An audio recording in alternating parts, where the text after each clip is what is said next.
প্রেম, ভালোবাসা আর বিচ্ছেদ, এই শব্দগুলোর পেছনে কালো জাদু শব্দটার আধিপত্য যেন অনেক ঘটনার সাক্ষী। আরিও আর এন্দিও এক সুখী দম্পতি, ভালোবেসে নতুন বিয়ে। সবকিছু যখন ঠিকঠাক চলছিল, কেউ তখন একজন আশ্রয় নিয়েছিল ভয়ঙ্কর এক কালো জাদুর তাদেরকে আলাদা করতে। বাল দেবতার পূজা করে লাশের এক কালো জাদু করা হয়েছিল, যার নাম লিংতির্ক। তারপর তাদের জীবনে যে ভয়ঙ্কর পরিণতি ঘটে গিয়েছিল তা সত্যিই ভয়াবহ। কে করেছিল আর কেন করেছিল তা যখন শেষ পর্যন্ত জানা যায়, তখন ঘটনাটি মোড় নেয় একদমই অন্যদিকে। এক্সপ্লেইন হচ্ছে ইন্দোনেশিয়ান হরর প্রেতালাপ প্রেজেন্স সুসুক ক্যাটিগা লিংতির্ক। তো কি অবস্থা সবার? আমি শুভ্র আছি আপনাদের সাথে, আর আপনারা দেখছেন প্রেতালাপ।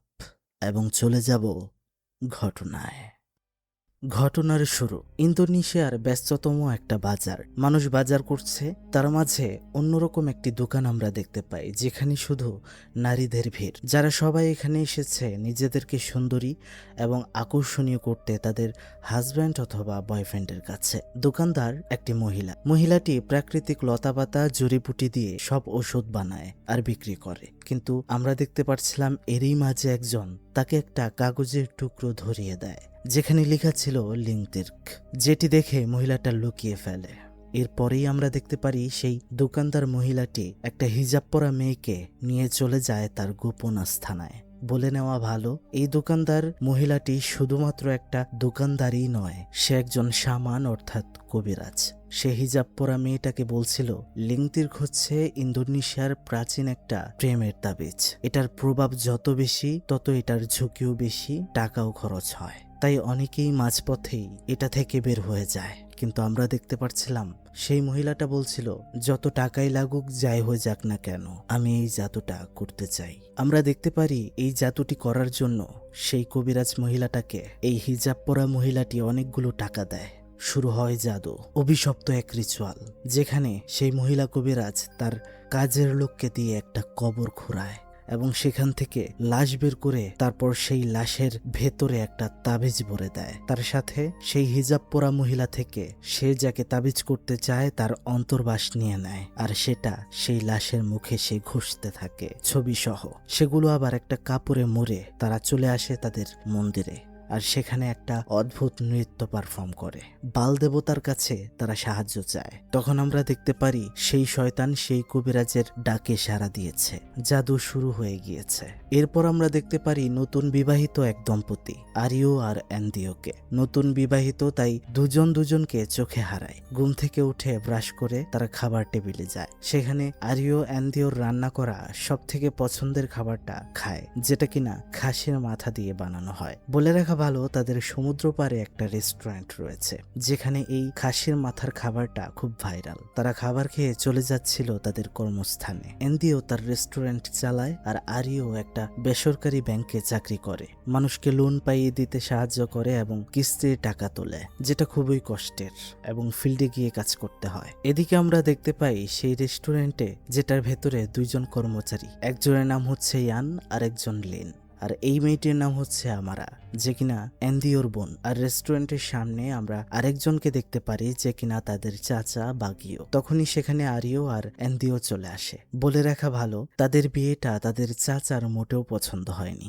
যাই হোক, সেখান থেকে আরিও চলে যায় তার অফিসে। আর এই রেস্টুরেন্টে খাসির খাবারটা এতই প্রশংসিত যে সবাই খুব মন ভরে খায়। সেদিনও খাচ্ছিল, কিন্তু একটা ছোট্ট ছেলে এসব কিছুই ভিডিও করছিল।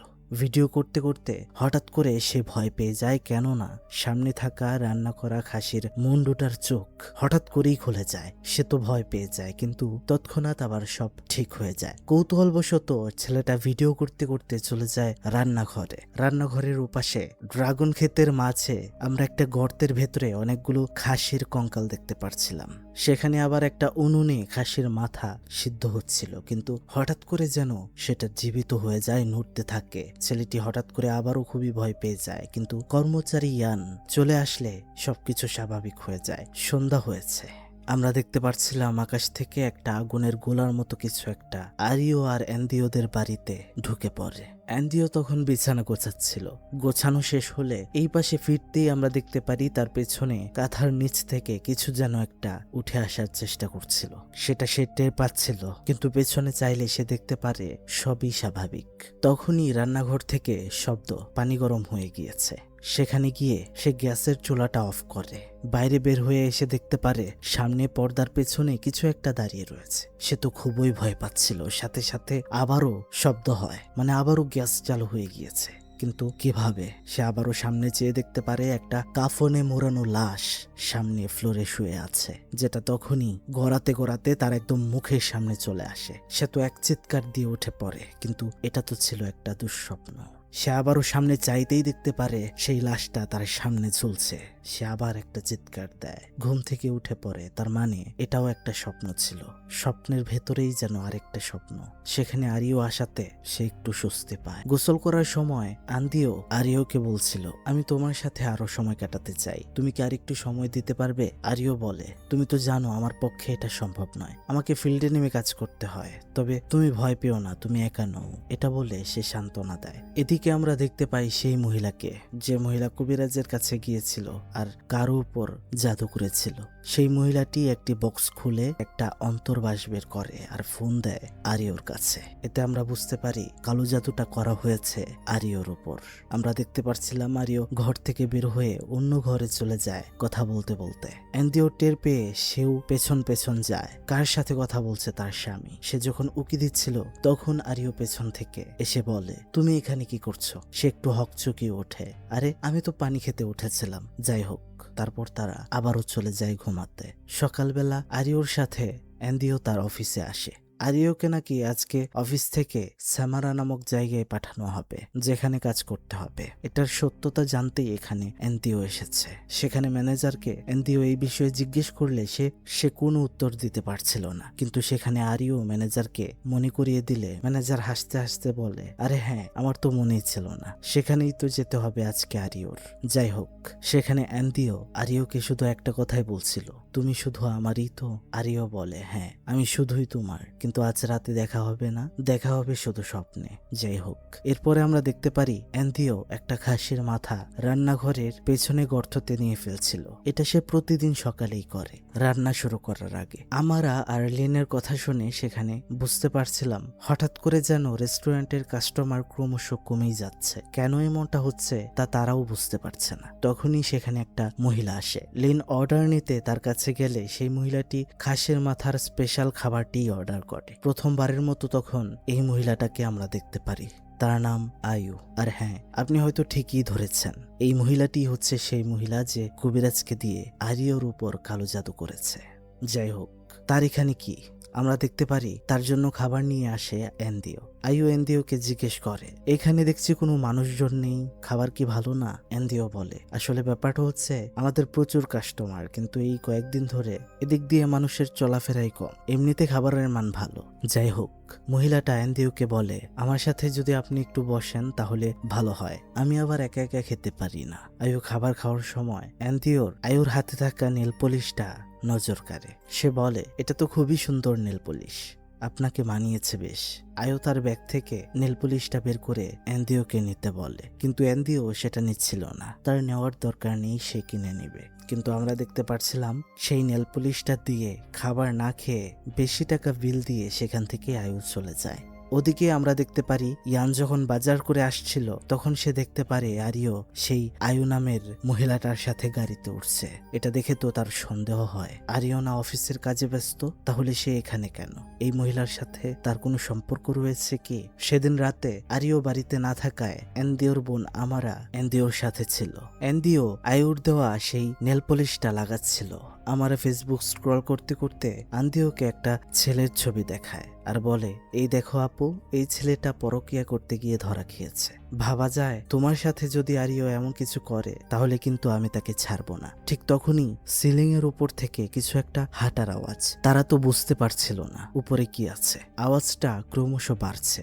অ্যান্ডিও উপরে উঠে সিলিং খুলে দেখার চেষ্টা করে, কিন্তু প্রচুর অন্ধকার। আমরা লাইট এনে লাইট জ্বালাতেই আমরা দেখতে পাচ্ছিলাম সিলিং এর উপরে দেখা যাচ্ছিল একটা কাফনে মোড়ানো লাশ। যেটা আবার উধাও হয়ে যায়। লাইট দিয়ে ভেতরে ভালোভাবেই চেষ্টা করছিল দেখার জন্য এনদিও, কিন্তু তেমন কিছু দেখতে না পেয়ে তারা ঘুমাতে চলে যায়। হঠাৎ করে এনদিওর মনে হয় তাদের লেপের নিচে কিছু একটা নড়ছিল। এনদিও লেপ সরাতেই তার মনে হয় কিছু একটা যেন খাটের নিচে চলে গেল, হয়তো সাপ। সেটা দেখার জন্য সে খাটের নিচে উকি দিতেই দেখতে পারে ওপাশ দিয়ে অদ্ভুতভাবে উকি দিয়ে আছে আমারা। কিন্তু সে আবার উপরে চাইতেই দেখতে পারে স্বাভাবিকভাবেই তো শুয়ে আছে আমারা। সে বিষয়টা বুঝতে পারে না। যাই হোক, এর পরের দিন সকাল আমরা দেখতে পারছিলাম ইয়ান গিয়ে লিনকে বলছিল সে একটা মহিলার সাথে আরিওকে দেখেছে বাজারে। তার তো এখানে থাকার কথা না, হয়তো এখানে কোনো গন্ডগোল রয়েছে। কিন্তু লিন এটা বিশ্বাস করে না। সে বলছিল এটা হয়তো তোমার চোখের ভুল, বা হয়তো ওই মহিলার সাথে আরিওর কাজ ছিল, এটা অন্য কিছু না। কিন্তু আমরা দেখতে পারি তাদের কথা এসে শুনে ফেলে এনদিও, যা শোনার পর খানিকটা সন্দেহ সৃষ্টি হয় আরিওকে নিয়ে তার ভেতরে। সেদিন রাতে সে আরিওর জন্য অপেক্ষা করছিল।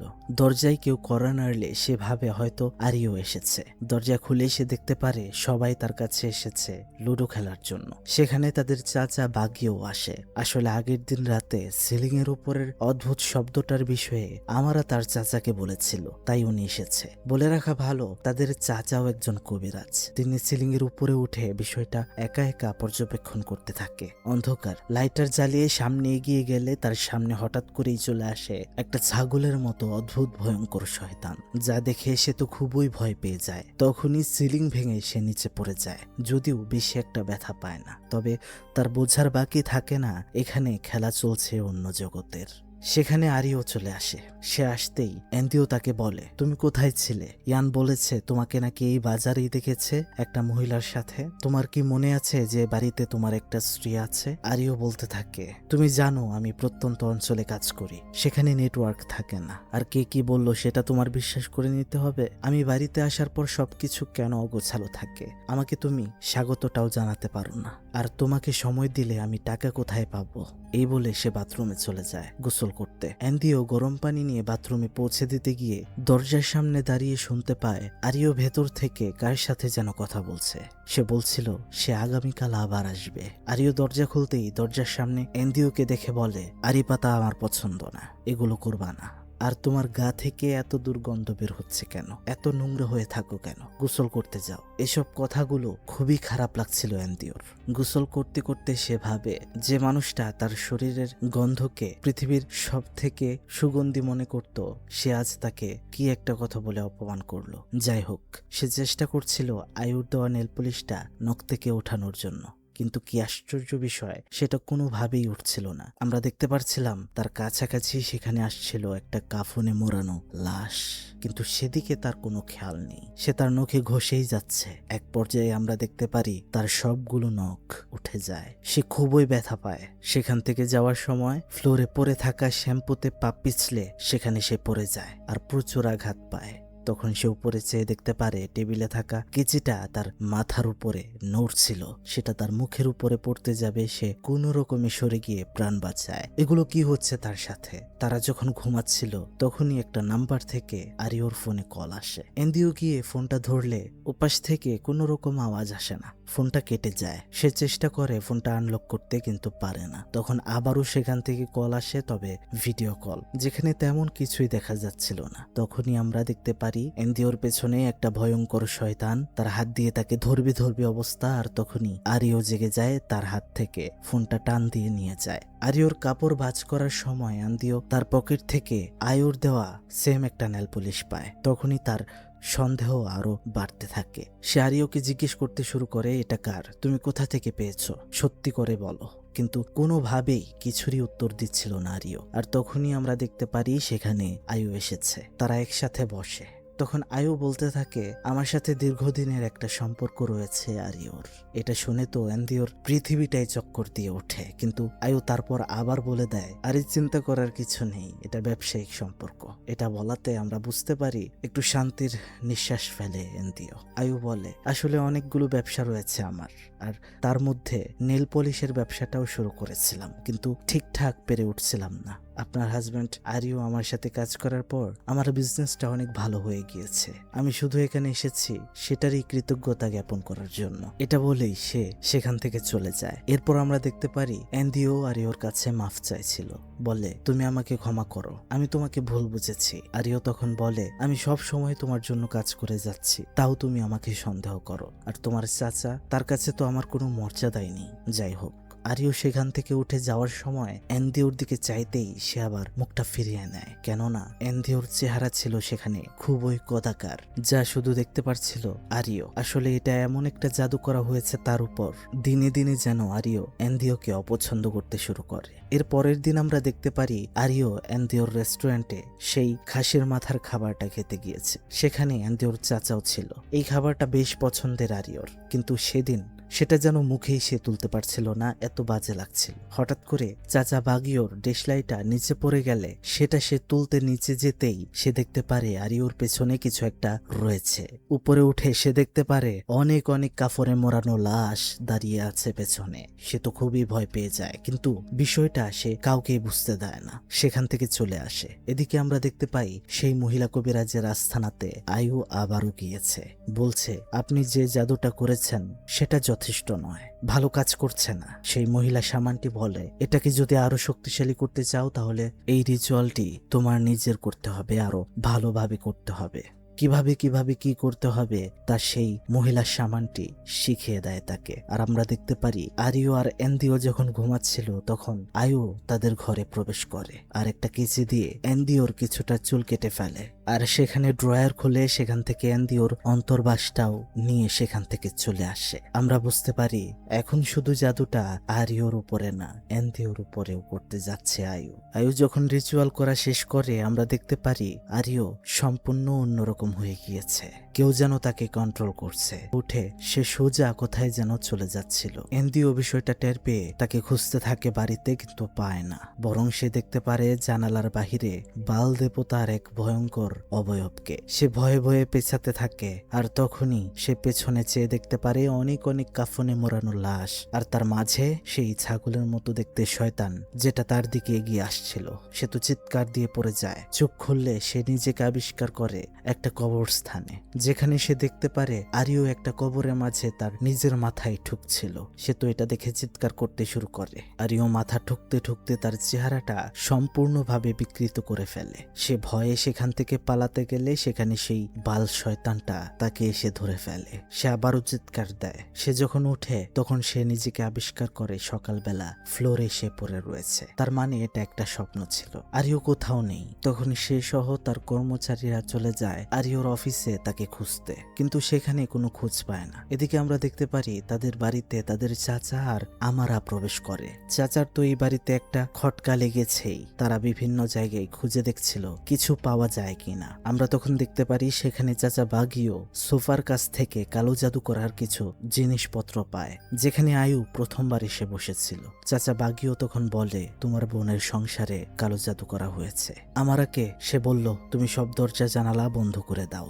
বাগিও তখন সেখানে ফ্লোরে শুয়ে পড়ে। তার শক্তিতে দেখার চেষ্টা করে কে এই কালো জাদু করেছে, কিভাবে আর কোত্থেকে করেছে। তখনই সে চলে যায় সেই কবরের ভেতরে, যে কবরের লাশের মধ্যে থেকে প্রথমে কালো জাদুর শুরু করা হয়েছিল। তার নিচে কিন্তু আমরা দেখতে পাচ্ছিলাম একটা লাশকে। এদিকে আমরা দেখতে পারি সেই মহিলা কবিরাজও বুঝে গিয়েছে এখানে কেউ কালো জাদু নষ্ট করতে এসেছে। তাই তখন তার শক্তিতে সে কবরটা ধীরে ধীরে সংকোচন করতে শুরু করে। ভেতরে আটকে যায় বাগিও। তার খুবই কষ্ট হচ্ছিল। আমারা তখন বিপদ বুঝে তার চাচাকে জাগিয়ে দেয়। আমারা তখন বলে চাচা উপরে শব্দ হচ্ছিল, সেখানে কিছু রয়েছে। কিন্তু তারা দুজন সেখানে যাওয়ার পরেও তেমন কিছু পায় না। শুধু আমারাকে কিছু একটা যেন টেনে নিয়ে যেতে চাইছিল। তারা কোনো রকমে সেই বাড়ি থেকে বের হয়ে আসে। চাচা বাগিও আমারাকে বলে এই জায়গাটা বিপজ্জনক, তুমি তোমার বোনকে ফোন করো আর বলো ও যেন এখানে ফিরে না আসে, আমি সব ব্যবস্থা করছি। এদিকে আমরা দেখতে পাই তারা আরেকজনের সাহায্যে আরিওর লোকেশন ট্র্যাক করে একটা জায়গায় এসে পৌঁছায় তাকে খুঁজতে। কিন্তু সেখানে তারা ভয়ানক কিছু একটা দেখতে পেয়ে সেখান থেকে চলে আসতে বাধ্য হয়। অ্যান্দিও চলে যায় ব্যাংকের আরো একটা ব্রাঞ্চে আরিওকে খুঁজতে। সেখানে সে জানতে চায় আরিও কোথায়। আমি ওনার একজন গ্রাহক। সেখান থেকে সে জানতে পারে ব্যাংক এক হলেও এই ব্রাঞ্চে আরিও কাজ করে না। তবে অ্যান্দিও সেখানে একটা খাবার দেখতে পায় যেটা তাকে আরিও প্রায় এনে খাওয়াতো। সামনে আর যেহেতু কোনো রাস্তা নেই তাই সে এই খাবারের দোকানের সন্ধানে বের হয়। সেখানে গিয়েও জিজ্ঞাসাবাদ করে কিন্তু সবাই বলে এই লোকটি এখানে আসেনি। কিন্তু সেখানে দাঁড়িয়ে থাকতেই আয়ুকে নিয়ে আরিও এখানেই আসছিল। তাদেরকে দেখে তো আরিও আর সামনে না এগিয়ে আয়ুকে নিয়ে গাড়িতে করে সেখান থেকেই চলে যাচ্ছিল। অনেক চেষ্টা করছিল অ্যান্দিও আরিওকে থামানোর, কিন্তু আরিও তার দিকে ফিরেই তাকাচ্ছিল না। তারা চলে যায়। অ্যান্দিওর কষ্টের দিন চলছে। তার বারবার মনে হচ্ছিল আরিওর সাথে প্রথম দেখা, প্রথম আলাপন, তারপর বিয়ে। আমরা এখান থেকে জানতে পারি আগে অ্যান্দিওর ছোট্ট একটা ভাঙা কোনো রকম হোটেল ছিল। কেউ এখানে আসতো না, কোনো রকমেই সে জীবনযাপন করত। কিন্তু একদিন এখানে আরিও আসে খেতে, আর তার হাতের বানানো খাসির মাথার খাবারটি আরিওর অনেক পছন্দ হয়েছিল। তখন আরিও অ্যান্দিওকে বুদ্ধি দিয়েছিল এটাকে আরো বড় করেন, রেস্টুরেন্ট করেন, যেহেতু খাবার ভালো তাই এটা চলবে ভালো, আমি না হয় লোন করিয়ে দেব।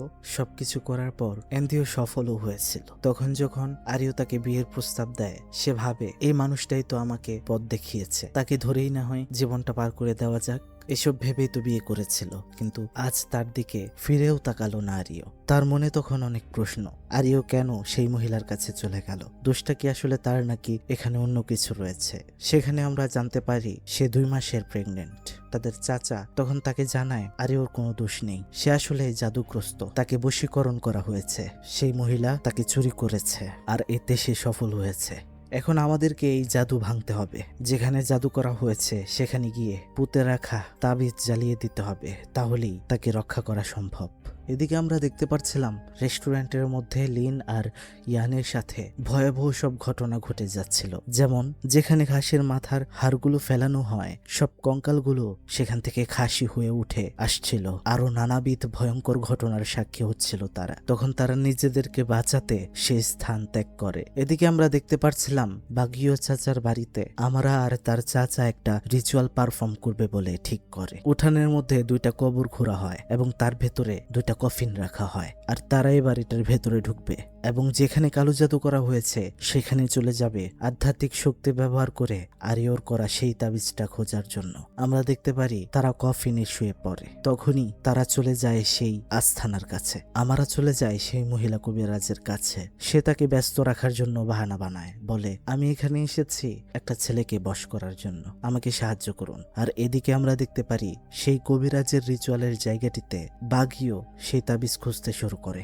কিন্তু আমরা দেখতে পারি সেখানে হাজির হয়ে যায় সেই কবিরাজ মহিলা। আসলে সে খুবই শক্তিশালী এবং বুদ্ধিমান ছিল। তার শক্তির মাধ্যমে সে বাগিওকে ছুঁড়ে ফেলে দেয়। আমরা দেখতে পারি সেই কবিরাজের লোক আমারাকে ধরে ফেলেছে। সে কোনোভাবেই তো সেখান থেকে ছুটতে পারছিল না। আর এদিকে আমরা দেখতে পারি তাদের বাড়িতে আমারা আর বাগিওর কফিনগুলো শূন্য ভেসে উঠছিল। অ্যান্দিও এতে বুঝতে পারে তাদের বিপদ হয়েছে, কিন্তু কিছু করার নেই। এদিকে দেখা যায় খুব ভয়ঙ্কর ভাবে এবার তাদের বাগিও চাচাকে সেই মহিলা শেষ করে দেয় এবং সাথে সাথে অ্যান্দিও কফিনের মধ্যে দেখতে পারে তার রক্তাক্ত চাচার দেহ পড়ে থাকতে। এদিকে আমারও খুব বাঁচতে চেষ্টা করছিল, কিন্তু তাকে ধরে সেখানে নৃশংসভাবে শেষ করে দেওয়া হয়। অ্যান্দিও তার বোন আর তার চাচার রক্তাক্ত দেহ দেখে কান্না থামাতে পারে না, কান্নায় ভেঙে পড়ে। খুব কষ্ট হচ্ছিল তার, কেননা পৃথিবীতে তার রক্তের আর কেউ রইল না। আমরা দেখতে পারি সে এতে হার মানে না। সে মহিলা কবিরাজের খোঁজে সে আর তার 2 কর্মচারী ইয়ান আর লিন বের হয়ে পড়ে।